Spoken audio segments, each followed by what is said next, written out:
मागी नावन के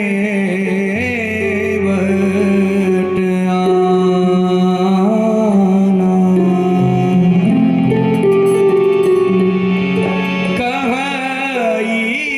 आना, कही तुम्हार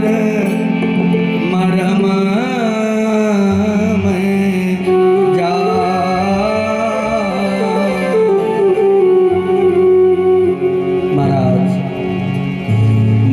नावन केवट आना, कही तुम्हार मरम मैं जाना।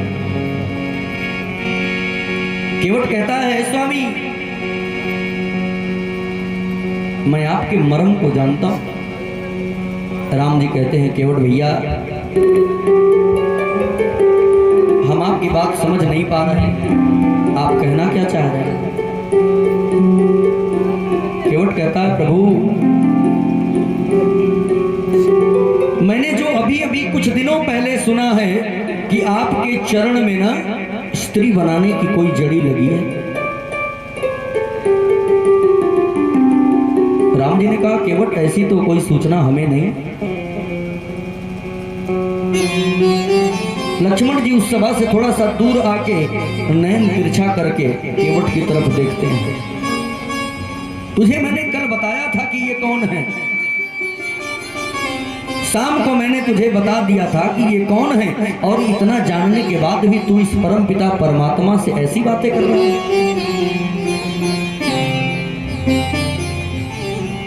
केवट कहता है लक्ष्मण जी जब कहते हैं केवट तुझे तनिक भी ज्ञात नहीं है कि तू किसके सामने बात कर रहा है। केवट कहता है लक्ष्मण भैया मेरे और भगवान के बीच की बात है, कृपा करके आप दूर रहिए।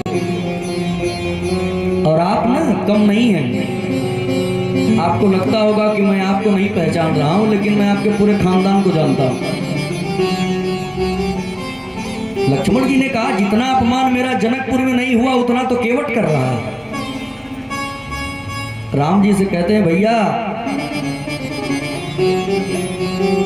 जनकपुर में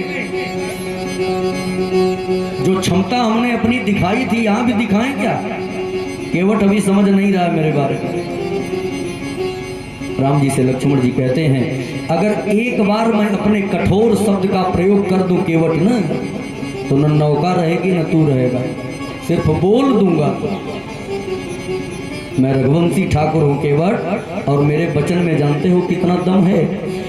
लखन सकोप बचन जे बोले, लखन सकोप बचन जे बोले, लखन सको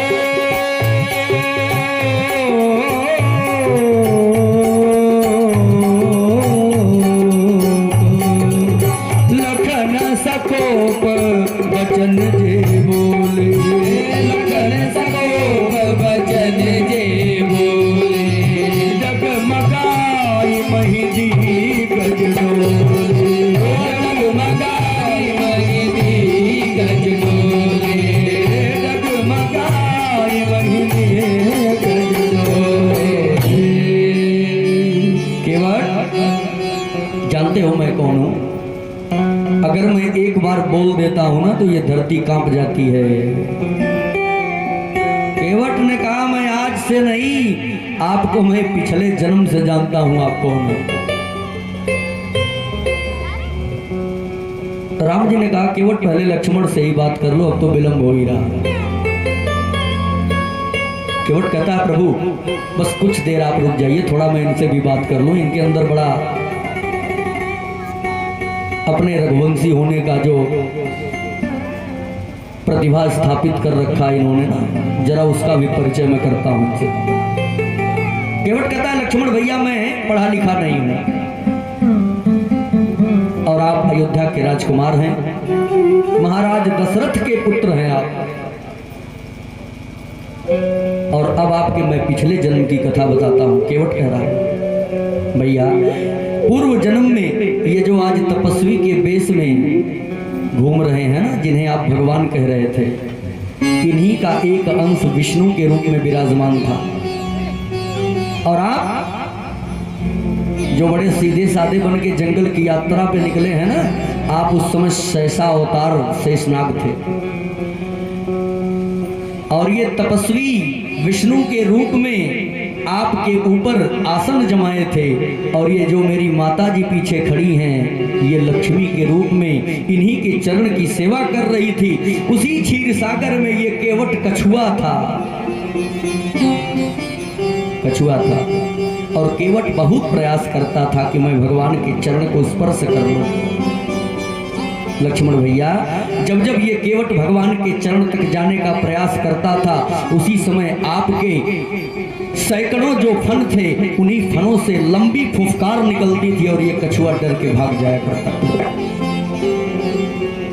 पूरे जीवन में मैं इनके चरण को छू तक नहीं सका।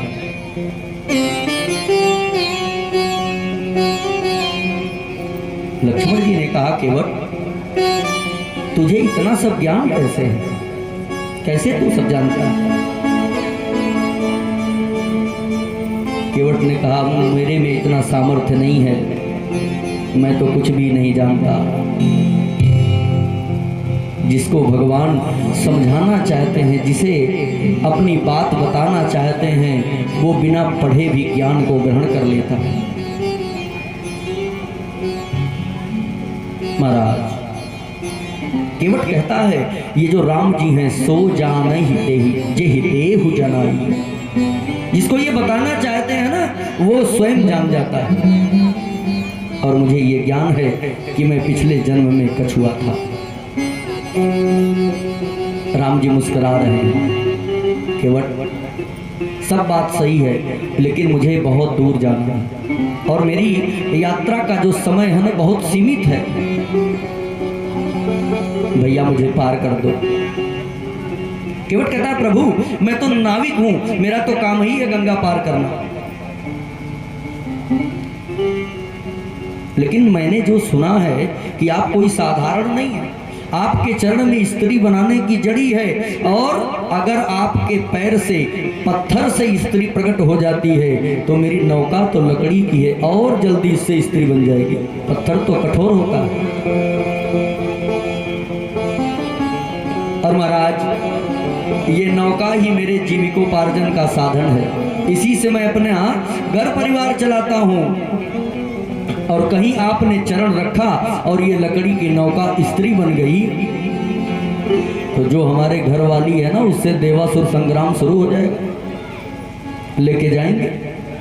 और पहली बात कि घर पे खाने वाली एक संख्या बढ़ जाएगी और हमारा जो जीविकोपार्जन का साधन है वो भी चला जाएगा। तो जरा आप ही बताइए कि मैं अपने धंधे को भी बंद करूं और अपने घर में क्लेश भी उत्पन्न कराऊं। मैं तो एक ही स्त्री को लेके परेशान हूं। राम जी ने कहा, केवट भैया, जो आपने सुना है ना, वो सब श्राप था मां अहल्या को।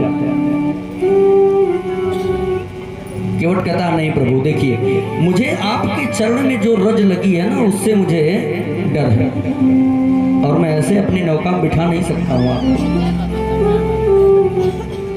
जरा ध्यान दीजिएगा, अगर भगवान राम की जगह मेरे भगवान नटवर नागर कन्हैया होते ना, तो केवट की नौका चुरा के स्वयं पार हो गए होते। लेकिन मेरे राम प्रभु कितने मर्यादित हैं, मर्यादा है। केवट की नौका है, मैं अपने हाथ से कैसे छू सकता हूं? मर्यादा भंग हो जाएगी। इसकी सामान है, बिना इसके आदेश के मैं इसमें प्रवेश नहीं कर सकता। अच्छा, आज के इंसान होते तो, आज के इंसान अगर घाट पर खड़े रहते और नाविक इतना प्रश्न करता ना, तो उस नाविक को ही नौके से बाहर करके कहते, उस पार आके नौका ले लेना अपनी। लेकिन वाह, मानस का एक एक चरित्र हमें निज धर्म पर चलना सिखाती रोज रामायण। ये रामचरितमानस प्यारे जीवन जीने की कला सिखा देता है। कहाँ किसको किस मर्यादा में रहना चाहिए, अगर ये सीखना है तो श्री रामचरितमानस का सहारा लो। घर में कभी बंटवारा नहीं हो सकता। राम जी केवट से निवेदन करते हैं, भैया अच्छा ये बताओ, अगर पार करना हो तो हमको करना क्या पड़ेगा? केवट ने कहा प्रभु अगर आप गंगा पार जाना चाहते हैं ना तो अपने चरण को धुलवा लीजिए हमसे, क्योंकि आपके चरण में जो धूल के कण लगे हैं, जो रज लगी है ना, उसी से खतरा है मुझे। आपके चरण में लगे हुए धूल की एक भी कण अगर मेरी नौका में गिर गए तो मेरी नौका स्त्री बन जाए और मैं घर जाऊंगा तो मेरे साथ यहां से एक स्त्री भी जाएगी और मेरी घरवाली घर में घुसने भी नहीं देगी।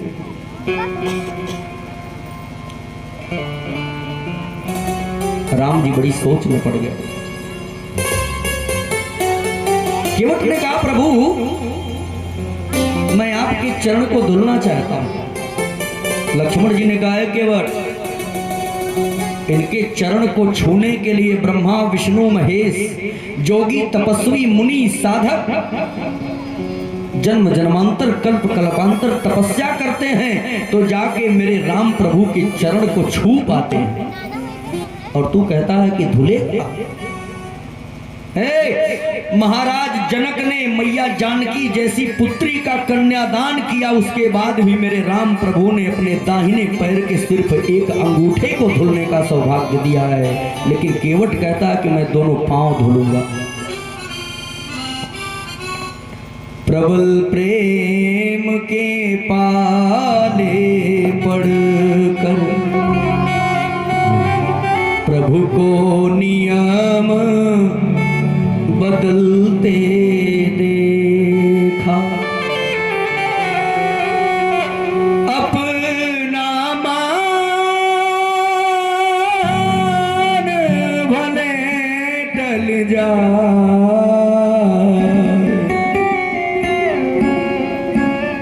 लेकिन भक्त का मानना टलते देखा। केवट एक तरफ तो बात करता है, एक तरफ मन में विचार करता है कि मैं कितने देर तक इधर उधर की बातें करूं कि राम जी मेरे घाट पर खड़े रहे। प्यारे यही सोचकर केवट राम जी से कहता है प्रभु मैं चरण बिना धुले आपको अपनी नौका में नहीं बिठा सकता। राम जी ने कहा भैया विलंब मत करो, अगर चरण धुलना है ना तो जल्दी से धुल ही दो। लक्ष्मण जी ने कहा अरे भैया आप क्या कह